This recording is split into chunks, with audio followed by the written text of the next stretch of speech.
श्री ललिता देव्यै नमः। श्री ललिता सहस्रनाम स्तोत्रम् ध्यानम्।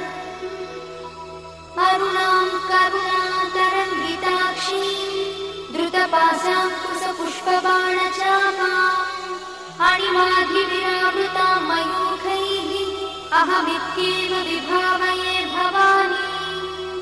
ध्यायेत् पद्मासनस्थां विकसितवदनां पद्मपत्रायताक्षीं हेमाभां पीतवस्त्रां करकलितलसद्देव पद्माम्बराङ्गीं सर्वालङ्कारयुक्तां सततमभयदां भक्तनम्रां भवानी। श्रीविद्यां शान्तमूर्तिं सकलसुरक्तां सर्वसम्पत्प्रदात्री